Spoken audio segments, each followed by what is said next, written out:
Everybody is like Sunny sir से अच्छा इंसान कोई नहीं, इनसे ज्यादा मृदुभाषी कोई नहीं, आप उनसे बात कीजिए। और मैं यहाँ भी देख रहा हूँ, यहाँ भी कितने आप सलीके से बात करो।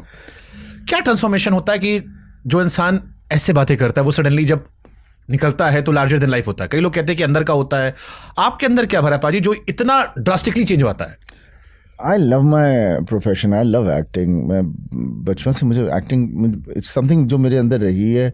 आपको शुरू से एक्टर बनना था बचपन से? बचपन से तो नहीं, बचपन में तो आदमी बच्चा तो उस वक्त बचपन एक बहुत ही अलग होता है, सबसे प्यारा जिंदगी का हिस्सा बचपन ही होता है। जैसे बॉबी को मैंने धर्मवीर में देखा था, हाँ, तो मेरे को समझ में आ गया कि वो हीरो बनेगा।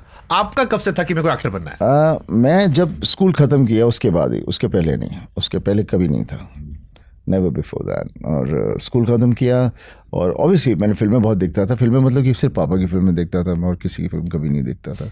पापा की हर फिल्म देखता था और बाकी हॉलीवुड की फिल्में देखा करता था। I was a big fan of James dean, मुझे बहुत अच्छा लगता था। मे बी उसका भी काफ़ी असर मुझ पर रहा है।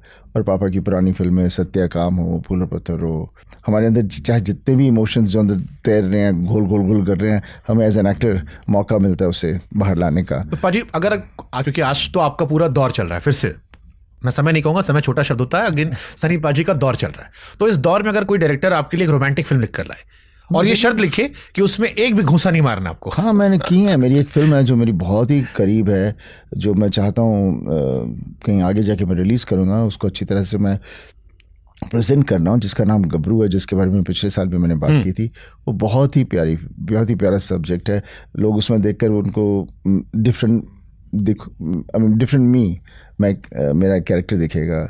पाजी डायलॉग्स जब बहुत कल्ट आते हैं तो वो इंसान से चिपक जाते हैं। एंड आई एम श्योर आप जो भी इंटरव्यूज करते होगे, जहां जाते होगे, लोग हर फिल्म का डायलॉग मांगते होंगे कि दामिनी का दे दो, गदर का दे दो। बट एज एन एक्टर क्या कभी ये परेशान करता है? क्योंकि जब मैं दामिनी का जिक्र करता हूं तो दामिनी ने आपको नेशनल अवार्ड दिलाया, उसमें आपकी आंखें थी, अमरीश पुरी साहब से वो संवाद था, वो 2.5 किलो का हाथ बारिश के सीन में, कोर्ट रूम में तारीख पे तारीख।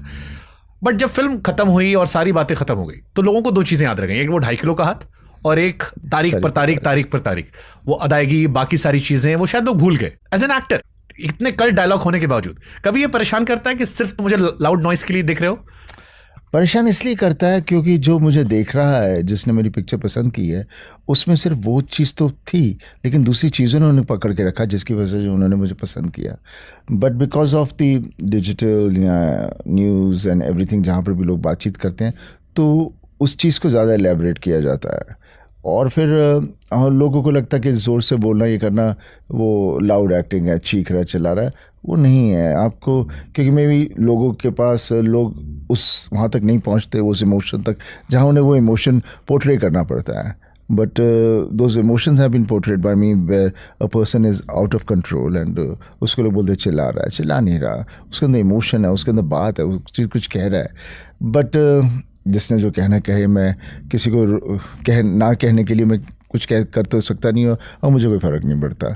मैं खुश हूँ as long as I know when I go out and meet my fans and people who watch my film, and जिस कदर वो मुझे प्यार देते हैं, जिस कदर वो मेरी फिल्मों के बारे में बात करते हैं, उनका मेरे से जो कनेक्शन है वो नॉट जैसे जर्नलिस्ट या जैसे दूसरे लोग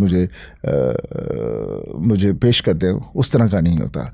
उनके अंदर वो कहानियाँ अंदर घुली होती हैं, बनी होती हैं। और कितने लोग आके मुझे कहते हैं कि ये फिल्म की वजह से मैंने ये प्रोफेशन शुरू किया, इसकी वजह से मैं इस तरह का बना, तो बहुत अच्छा लगता है। क्योंकि हमने कभी सोचा नहीं था when we join the industry कि हम इस तरह से लोगों पर असर छोड़ेंगे, जहाँ पर एक पॉजिटिविटी होगी। और then I feel very nice कि you know that gives you the satisfaction. जब किसी की माँ के बोलती है मेरे बेटे ने वो देखा, आज वो फ़ौज में है, कोई मुझे दूसरा मिलता है, तो सबसे अच्छा फैन इंटरेक्शन क्या रहा पाजी आपका? हाँ जी, फैन इंटरेक्शन सबसे अच्छा क्या रहा जिसने आपको रियलाइज कराया कि सिनेमा का इतना बड़ा इम्पैक्ट होता है? आई थिंक बहुत हैं आजकल, जहाँ भी जाता हूँ, जो भी मिलता है, छोटी सी उम्र का भी होता है, फिर मैं उसको देखता हूँ, तूने मेरी फिल्म कैसे देखी होगी? फिर मेरे को याद आता है कि हमारा भी ये डिजिटल